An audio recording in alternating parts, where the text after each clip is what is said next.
तो बच्चों मैं आपके साथ अभी डिस्कस कर रहा हूँ नेक्स्ट क्वेश्चंस। जो नेक्स्ट क्वेश्चंस होंगे वो आपके होंगे बेसिकली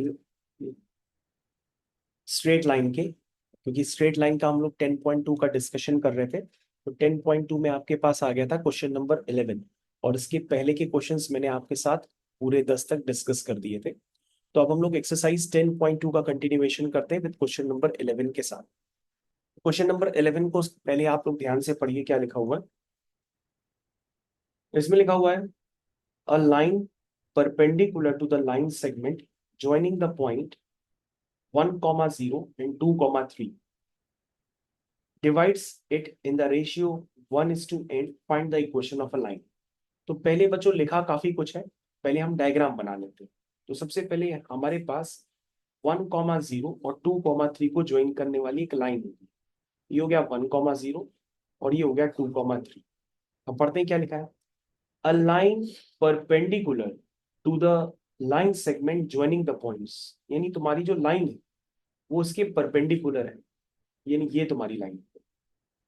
और वो क्या करती है, a line perpendicular to the line segment joining the points 1,0 2,3 divides it in the ratio 1:n।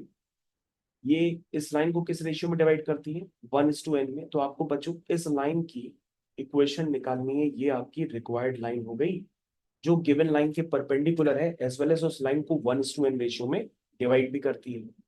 तो तुम कहोगे सर ये क्वेश्चन हो जाएगा। हमने कहा कैसे हो जाएगा। तुम कहोगे सर आप ये पॉइंट तो निकाल ही सकते हैं ना। तो ये पॉइंट कैसे निकालेंगे बच्चों, आपने पढ़ा होगा क्लास 10th में सेक्शन फॉर्मूला वगैरह। तो सेक्शन फॉर्मूले को यूज करिए, और सेक्शन फॉर्मूला m:n करके होता था, यहाँ पे m:n की जगह 1:n। तो आप क्लास 10th में जो कोऑर्डिनेट ज्योमेट्री में सेक्शन फॉर्मूला लगाते थे वो आप यूज कर लीजिए। कैसे लगाएंगे, सबसे पहले 1 × 2 लिखते हैं, प्लस n × 1 लिखते हैं, डिवाइडेड बाय 1 + n। याद आ गया होगा आपको, उसको लगाना स्टार्ट करिए। 1 × 2 तो ये हो गया 2, फिर n × 1 फिर ये हो गया n, डिवाइडेड बाय 1 + n। फिर बच्चों y कोऑर्डिनेट लिखते हैं, कैसे लिखेंगे, 1 × 3 plus n × 0 divided by 1 + n। तो 1 × 3 हो गया 3, n × 0 हो गया 0, डिवाइडेड बाय कितना हो गया 1 + n। तो बच्चों ये आपका हो गया बेसिकली पी पॉइंट, है ना। अब बच्चों ये अगर पी पॉइंट आपका हो गया है तो ये पी पॉइंट आपका निकल आया है रिक्वायर्ड लाइन, यानी रिक्वायर्ड लाइन इस फिक्स पॉइंट से पास कर रही है बच्चों, ऐसे समझ लो।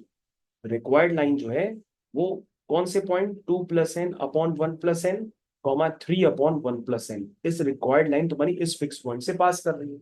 और रिक्वायर्ड लाइन क्या है, इस लाइन के परपेंडिकुलर है। तो बेटा पहले इस लाइन का स्लोप निकाल लो, जो तुम्हारी लाइन 1,0 और 2,3 से पास करती है। तो ये होगा y2 - y1 upon x2 - x1। तो ये बच्चों वो स्लोप आ जाएगा 3। और बच्चों जो रिक्वायर्ड लाइन है उसका स्लोप मान लो m2 है। क्या है, m2।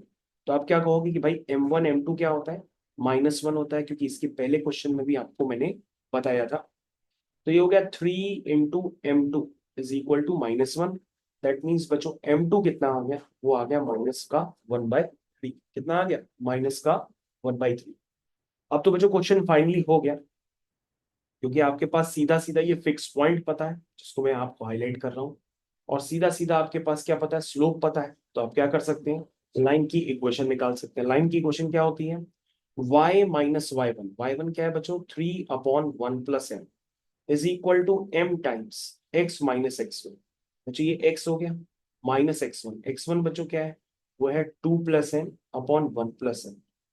देखो बच्चों फाइनली आपकी लाइन की इक्वेशन आ गई, जिसको आप सिंप्लीफाई करें या ना करें, या आपका मैंने फाइनली लाइन की इक्वेशन निकल के आ गई, जिसको मैं बॉक्स में डाल देता हूँ। तो क्वेश्चन नंबर 11 बच्चों कंप्लीट हो गया है। क्वेश्चन नंबर 12 की तरफ चलते हैं। क्वेश्चन नंबर 12 में क्या लिखा हुआ है, इसको भी कंप्लीट करते हैं। क्वेश्चन नंबर 12 में बच्चों लिखा हुआ है,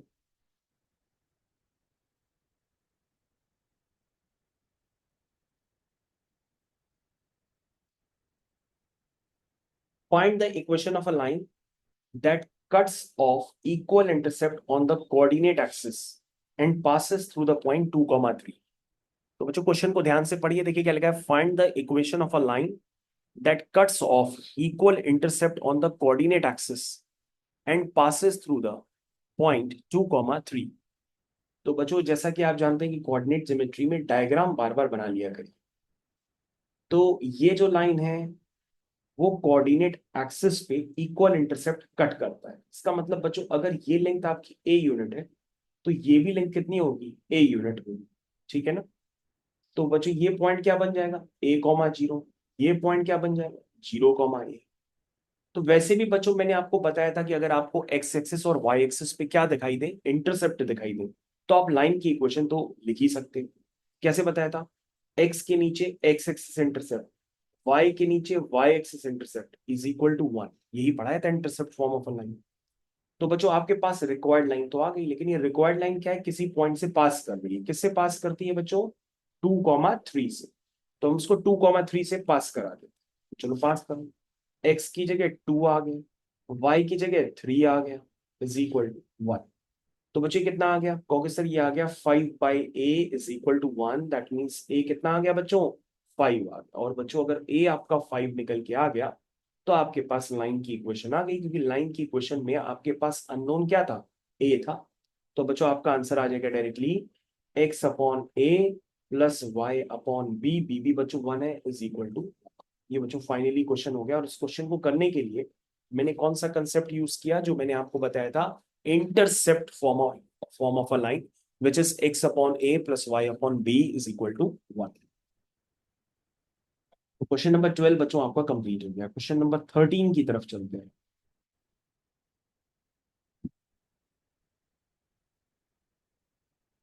तो बच्चों हम लोग फाइनली पहुंच गए क्वेश्चन नंबर 13 की तरफ।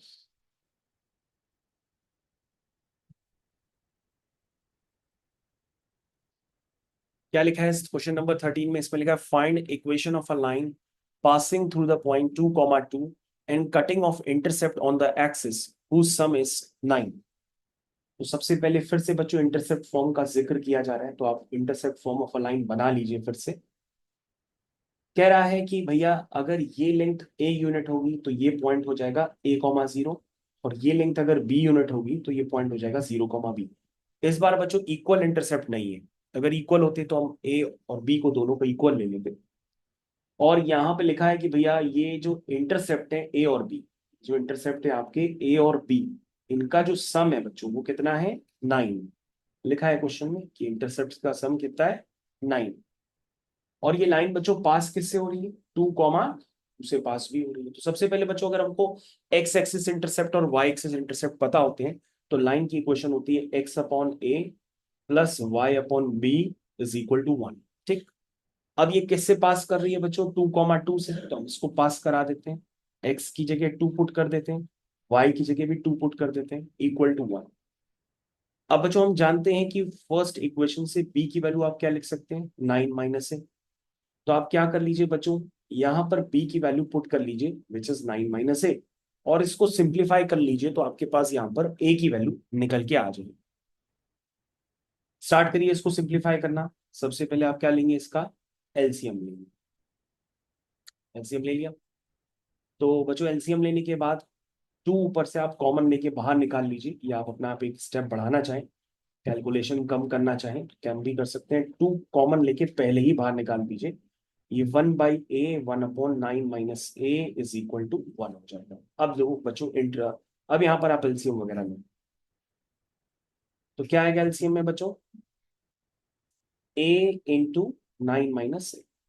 तो बच्चों यहाँ पर आ जाएगा 9 - a और यहाँ पे आ जाएगा a इज इक्वल टू 1। तो दैट मीन्स ये क्या बना, a से a कैंसिल हो गया, ये बना 18 upon 9a - a² is equal to 1। Cross multiply कर दो तो 9a - a² is equal to 18 हो जाएगा। सारे टर्म बच्चों एक तरफ ले आओ तो a² -9a plus 18 is equal to 0।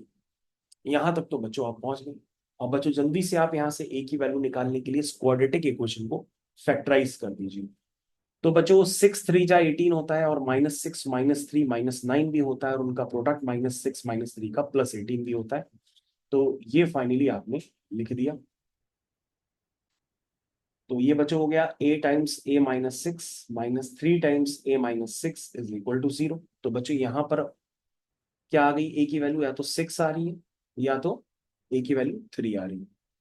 और बच्चों आपके पास सम गिवन था ना कि a प्लस बी कितना है, 9 है। तो अगर a 6 होगा तो b को 3 होना पड़ेगा, और a 3 होगा तो b को 9 होना पड़ेगा।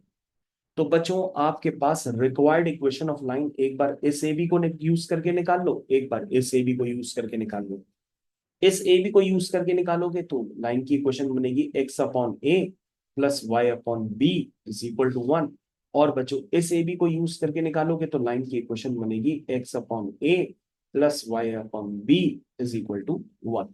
इस तरह से आपके पास ये इक्वेशन बनके क्रिएट हो जाएगी। तो बच्चों क्वेश्चन नंबर 13 का भी मैंने दी एंड कर दिया है।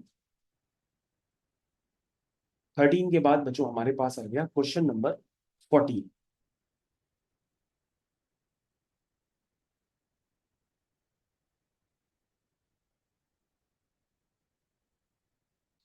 ये फाइनली है बच्चों आपका क्वेश्चन नंबर 14, जिसे आप कंप्लीट करेंगे अच्छे से। क्या लिखा हुआ है? लिखा है find the equation of line through the point 0,2। बच्चों जो लाइन है ना वो किससे पास कर रही है? 0,2। 0,2 पॉइंट कहाँ होगा बच्चों? वाई एक्सिस पे कहीं पॉइंट होगा 0,2।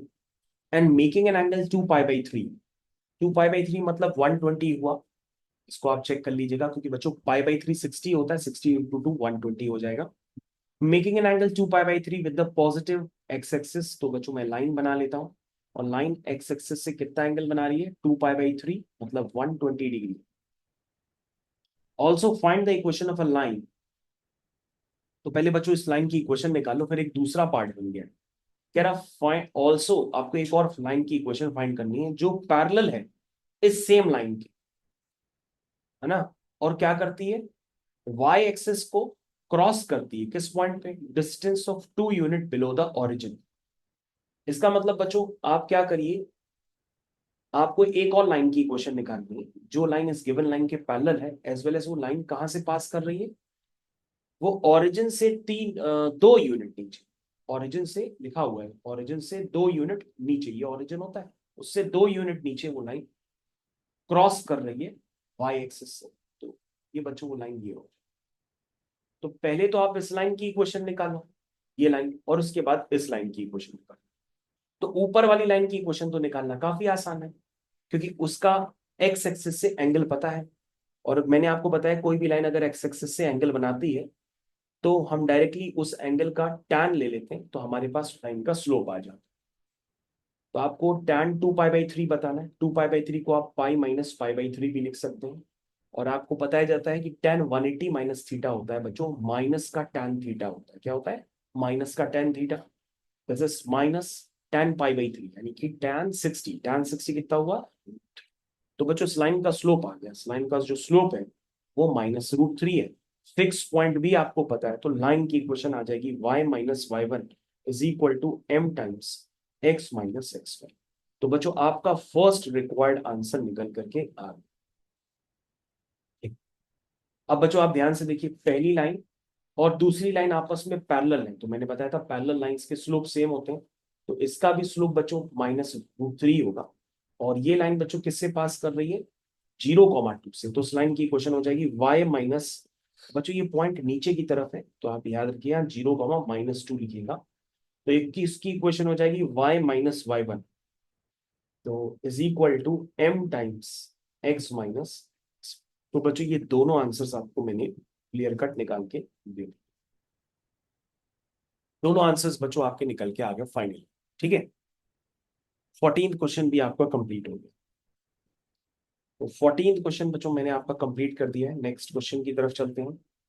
वंस अगेन हम लोग डिस्कशन कर रहे हैं exercise 10.2 straight line from NCERT.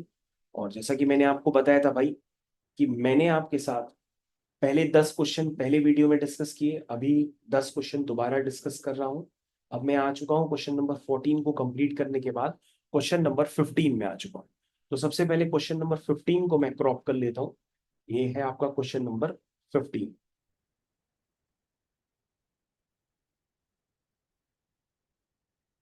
ये हो गया बच्चों आपका क्वेश्चन नंबर 15। इसको हम लोग कंप्लीट करते हैं। क्या है इसमें? कह रहा है the perpendicular from the origin. Question पढ़िए सर सारे बच्चे पहले।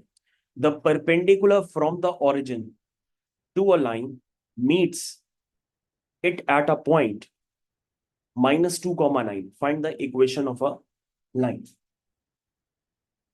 तो देखते हैं बच्चों, अगर परपेंडिकुलर की लेंथ पता होती और उसका एंगल पता होता परपेंडिकुलर का एक्स एक्सिस से, तो हम उसको कहते हैं भैया वो नॉर्मल फॉर्म ऑफ लाइन है। नॉर्मल फॉर्म ऑफ लाइन की इक्वेशन आप डायरेक्ट लिख देते हैं, x cos theta plus y sine theta is equal to p. लेकिन बेसिकली यहाँ पे वो नहीं दिया है। यहाँ पे कह रहा है कि उस लाइन पे डाला गया जो परपेंडिकुलर है, बच्चों मान लो ये है आपकी रिक्वायर्ड लाइन, ठीक।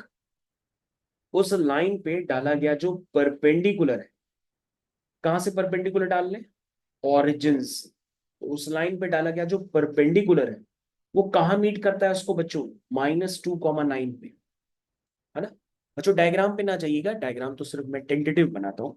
तो -2,9 पे मीट करता है, देखो लिखा है ना, द परपेंडिकुलर, ऑरिजिन से डाला गया परपेंडिकुलर उस लाइन को मीट करता है -2,9 पे। तो पूछ रहा है कि भैया इस लाइन की इक्वेशन क्या होगी, इस लाइन की इक्वेशन क्या होगी। कहोगे सर लाइन की इक्वेशन निकालने के लिए हमें एक फिक्स पॉइंट पता होना चाहिए, लेकिन सर फिक्स पॉइंट तो ऑलरेडी पता है इसमें कि लाइन किससे पास कर रही है, -2,9 से, लेकिन लाइन का स्लोप नहीं पता। तो तुम कहोगे sir once again perpendicular lines के स्लोप का प्रोडक्ट -1 होता है। तो सर पहले हम इस लाइन का स्लोप निकाल लेते हैं, which is m1। 9 minus 0 upon -2 - 0, this is minus का 9/2। और इस लाइन का स्लोप आप मान लीजिए कि भैया वो m2 है। तो बच्चों क्या बताया था रिलेशन, m1 m2 बराबर -1। m1 कितना है, -9/2। m2 कितना है पता नहीं, निकालना पड़ेगा। माइनस से माइनस कैंसिल हो जाएगा, तो m2 कितना आ जाएगा, 2/9 आ जाएगा, ठीक। m2 बच्चों अगर आपका 2/9 निकल करके आ गया है, तो दैट मीन्स आप लाइन की इक्वेशन निकाल सकते हो, क्योंकि आपको ये फिक्स पॉइंट पता है एज वेल एज लाइन का स्लोप भी पता है।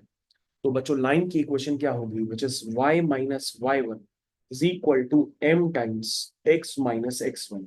तो माइनस माइनस क्या हो जाएगा, प्लस हो जाएगा फाइनली, और लाइन की इक्वेशन आपकी निकल के आ गई। तो बच्चों ये आपका फुल एंड फाइनल आंसर निकल के आ गया।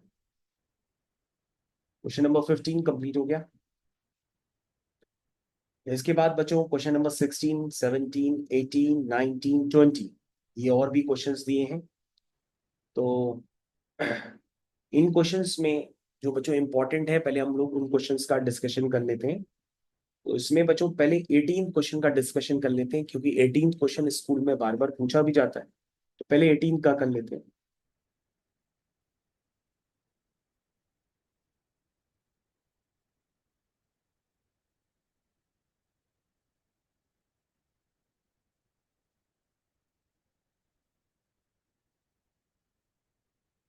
तो बच्चों फाइनली हम लोग क्वेश्चन नंबर 18 का डिस्कशन कर रहे हैं। पहले आपकी स्क्रीन पे आप इसको ढंग से पढ़िए, क्या लिखा हुआ है। लिखा है P पॉइंट है, A comma B is the mid point of a line segment between the axis. कह रहा है कि भैया कि पहले P पॉइंट बताओ। तो वो जो P पॉइंट है ना, ये लाइन एक्सिस पे जहां पे मीट करती है उसका मिड पॉइंट, तो यानी P पॉइंट यहां पर कहीं होगा। देखो इसमें लिखा है ना कि भाई P पॉइंट जो है जिसके कोऑर्डिनेट A कॉमा B है, वो किसका मिड पॉइंट है, जहां पे लाइन सेगमेंट कहां पे कट करता है, एक्सिस पे। देखो लिखा है p a comma b is the mid point of a line segment. Line segment मतलब क्या होता है, ये है ना आपका लाइन सेगमेंट, मतलब लाइन का टुकड़ा जो एक्सिस के बीच में है। तो लाइन का टुकड़ा एक्सिस के बीचों बीच यही वाला है, ठीक उसका जो मिड पॉइंट है वो यही होगा, वो पी पॉइंट है। कह रहा शो करो लाइन की equation x by a plus y by b is equal to 2y की। तो तुम कहो कर लेंगे सर, क्योंकि सर हम ये जानते हैं ना कि अगर कोई भी पॉइंट एक्स एक्सिस पे लाई करता है तो उसका वाई कोऑर्डिनेट क्या होता है, 0 होता है। तो एक्स कोऑर्डिनेट कुछ मान लो, तुमने कहा सर एक्स कोऑर्डिनेट को x1 मान लो। और सर कोई भी पॉइंट अगर वाई एक्सिस पर लाई करता है तो उसका एक्स कोऑर्डिनेट 0 होता है, तो वाई कोऑर्डिनेट को कुछ y1 मान लो। अब तुम क्या कहोगे कि सर एक पॉइंट है ये ए और ये पॉइंट है बी, ए बी का मिड पॉइंट क्या है, पी। तो क्या लिखोगे, p is mid point of a b, p is mid point of a b. That means बताइए मिड पॉइंट फॉर्मूला क्या होता है, x1 प्लस 0/2। ठीक है बच्चों, ये पी पॉइंट का हम लिख रहे हैं कोऑर्डिनेट, x1 प्लस 0/2 कॉमा, फिर क्या आएगा 0 प्लस y1/2। ये बच्चों पी पॉइंट आ गया। और ये पी पॉइंट बच्चों किसके इक्वलेंट है, ए कॉमा बी की। तो बच्चों यहाँ पे x1/2 कितना आ जाएगा, ए आ जाएगा। y1/2 कितना आ जाएगा, बी बन जाएगा, क्योंकि हमको मिड पॉइंट तो पहले से ही पता था ना। तो यहाँ से x1 क्या आ जाएगा, 2a, y1 क्या आ जाएगा, 2b। तो दैट मीन्स बच्चों अब तो आप लाइन की इक्वेशन लिख सकते हो। क्यों, क्योंकि बच्चों इस लाइन का एक्स एक्सिस इंटरसेप्ट कितना था, x1, वाई एक्सिस इंटरसेप्ट आपने कितना माना था, y1। तभी तो आपने लाइन की इक्वेशन लिखी थी ना। तो एक्स एक्सिस इंटरसेप्ट और वाई एक्सिस इंटरसेप्ट किसी भी लाइन का पता हो तो आप उस लाइन की इक्वेशन को डायरेक्टली लिख सकते हो। क्या होता है वो, x/x1 plus y/y1 is equal to 1। मुझे जल्दी से बताओ, x1 की जगह क्या है, 2a, y1 की जगह क्या है, 2b इज इक्वल टू 1। बच्चे ये प्रूफ हो गया। जो प्रूफ करना था ना, बस उन्होंने 2 उधर कर दिया है। तो आप भी चाहें तो 2 उधर कर दीजिए, तो ये x/a प्लस y/b, इसमें से 2 कॉमन लेकर के उस तरफ शिफ्ट कर देंगे, तो आपका आंसर वही आएगा जो आपको प्रूफ करना है। तो बच्चों ये आपका क्वेश्चन नंबर 18 है, जो मैंने फुल एंड फाइनल आपको कंप्लीट करके दिया है। क्वेश्चन नंबर 18 के बाद आ गया आपका क्वेश्चन नंबर 19।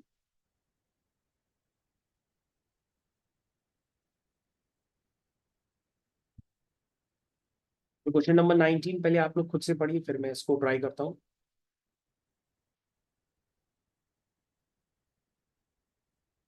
लिखा है point R which is H comma K divides a line segment between the axis. तो पहले बच्चों लाइन सेगमेंट बना लो, यानी लाइन का टुकड़ा बना लो जो एक्सिस के बीचों बीच है। ये देखो मैंने टुकड़ा बना लिया, ठीक। कोई पॉइंट है आर एच कॉमा के, तो बच्चों मैंने एक पॉइंट ले लिया R H comma K, divides a line segment. कहाँ है लाइन सेगमेंट, ये लाइन सेगमेंट है जो एक्सिस के बीचों बीच है, क्योंकि लिखा है line segment between the axis. ठीक है ना, तो between the axis line segment यही है। तो पॉइंट आर एच कॉमा के क्या करता है, इस लाइन को किस रेशियो में डिवाइड करता है, 1:2, यानी कि 1:2। ये बच्चों 1:2 सुन करके आपको दिमाग में आना चाहिए कि भैया तो सेक्शन फॉर्मूला हो गया। कह रहा find the equation of a line, तो कह रहा इस लाइन की इक्वेशन निकाल। सबसे पहले इस पॉइंट को तुम एज्यूम कर लो, ये पॉइंट हो गया a,0, ये पॉइंट हो गया 0,b। ठीक है, इसका मतलब ये लेंथ कितनी है, a, ये लेंथ कितनी है, b। ठीक है, तो तुम कहोगे सर किसी भी लाइन का अगर x axis intercept y axis intercept पता हो तो लाइन की इक्वेशन तो हम लिख ही सकते हैं। लेकिन सर यहाँ पे हमको सबसे पहले ए और बी, एच और के टर्म्स में बताने पड़ेंगे। तो हमने कहा तो बहुत आसान है, क्योंकि आर एक ऐसा पॉइंट है जो इस लाइन को किस रेशियो में डिवाइड करता है, 1:2 में। तो अगर आपको वहां टेढ़ा लग रहा है देखने में, तो आप यहाँ पे सीधा सीधा भी लिख सकते हैं। चलिए, तो बच्चों ये आर हो गया, यहाँ पे 1 हो गया, यहाँ पे 2 हो गया, यहाँ पे a,0 हो गया, यहाँ पे 0,b हो गया। चलिए आर पॉइंट लिखिए अकॉर्डिंग टू सेक्शन फॉर्म। कैसे लिखते हैं बच्चों, क्या तरीका बताया था, 1:0 प्लस 2 a डिवाइडेड बाय 1+2। लिखिए 1:0 0, 2 a 2a divided by 1+2, that means 3। फिर से लिखो, y कोऑर्डिनेट लिखो 1:b प्लस 2:0 डिवाइडेड बाय 1+2। तो 1:b b हो गया, 2:0 0 हो गया, डिवाइडेड बाय 1+2, दैट मीन्स 3। तो बच्चों आपके पास ये r पॉइंट कितना आया, which is 2a/3 and b/3। And r point इस किसके इक्वलेंट है बच्चों, r पॉइंट आपके पास पहले से गिवन था h कॉमा k। तो आप क्या करोगे, 2a/3 को मान लेना h और b/3 को मान लेना k। तो बच्चों यहां से a आपके पास आ जाएगा 3h/2 और b आ जाएगा 3k। तो बच्चों आपकी रिक्वायर्ड लाइन कौन सी है, ये है रिक्वायर्ड लाइन जिसकी आपको इक्वेशन निकालनी है। तो बच्चों रिक्वायर्ड लाइन की इक्वेशन क्या लिखोगे, कहोगे सर उसका एक्स एक्सेस और वाई एक्सेस इंटरसेप्ट पता है, तो उसकी इक्वेशन होगी x/a plus y/b is equal to 1। हो गया। हमने कहा ए और बी तो नोन थे नहीं, एच और के नोन था। तो सर ए की वैल्यू हो जाएगी 3h/2 और सर बी की वैल्यू हो गई 3k इज इक्वल टू 1। और सर आपका आंसर आ गया। तो मुझे ये आपका क्या हो गया, फुल एंड फाइनल आंसर हो गया, जो मैंने आपको कंप्लीट करके दे दिया। तो फाइनली आपका क्वेश्चन नंबर 19 भी मैंने आपको कंप्लीट करके दे दिया। तो मेरे ख्याल से बच्चों आप समझ गए होंगे बहुत अच्छी तरीके से। क्वेश्चन नंबर 20 हम लोग करते हैं। और फिर जो एक दो क्वेश्चंस बच गए हैं वो इतने इंपॉर्टेंट नहीं है, आप उनको अवॉइड करना चाहें तो अवॉइड कर सकते हो। और अगर आपको हमसे अलग से पूछने हो तो आप हमें डिस्क्रिप्शन बॉक्स में कमेंट करके पूछ सकते हैं।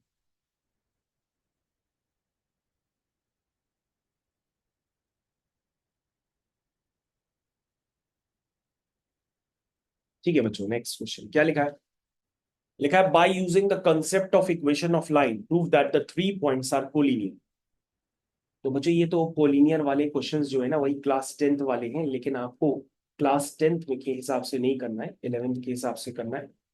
कह रहा है आपको इक्वेशन ऑफ लाइन को यूज करना है और बताना है कि भैया ये तीनों पॉइंट्स क्या है, कोलिनियर। क्या है? कोलिनियर। सबसे पहले हम बच्चों क्या करेंगे, इन दो पॉइंट से पास करने वाली लाइन की इक्वेशन लिखेंगे। चलो लिखो बच्चों जल्दी से।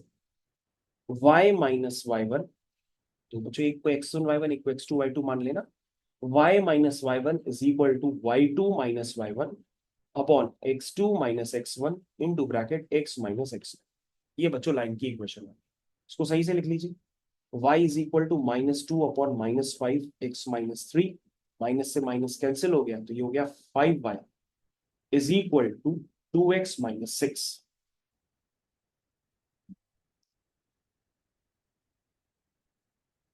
तो बच्चे कितना आ गया, ये हो गया 2x - 5y - 6 is equal to 0। ये बच्चों आपकी इक्वेशन निकल करके आ गई। ठीक। और बच्चों अगर इक्वेशन आ गई तो हमको ये शो करना है कि पॉइंट्स कोलिनियर है। तो बच्चों इस लाइन पे एक और पॉइंट भी तो लाई करेगा। कौन सा पॉइंट लाई कर रहा है? 8,2। अगर पॉइंट्स कोलिनियर होंगे तो थर्ड पॉइंट भी क्या करेगा, इसी लाइन पे लाई करेगा। तो थर्ड पॉइंट देखो उसको सेटिस्फाई करता है, तो x की जगह 8 डाल देना और y की जगह 2 डाल देना। देखो 0 आ रहा है ये, तो कहोगे सर 16 - 10 - 6। हाँ सर, 0 = 0 आ रहा है, तो दैट मीन्स क्या आ गया ये वैल्यू, ये 8,2 सी लाइन पे लाई करता है। दैट मीन्स 3,0 -2,2 8,2, ये तीनों एक ही लाइन पे लाई करते हैं। इसका मतलब ये क्या है, आपस में कोलिनियर। तो बच्चों ये आपका क्वेश्चन नंबर 20 कंप्लीट कर दिया मैंने फाइनली। इसी के साथ बच्चों होपफुली आपको ये पूरा पार्ट मैंने 10.2 एक्सरसाइज का 2 पार्ट में एक्सप्लेन किया है। और डिस्क्रिप्शन बॉक्स में हमारा व्हाट्सएप नंबर भी दिया है, अगर आपको लग रहा है कुछ और आपको पूछना है तो आप हमसे पूछ सकते हैं। तो ठीक है बच्चों, हम लोग यहाँ पर इस क्लास को ओवर करते हैं फाइनली। Thank you.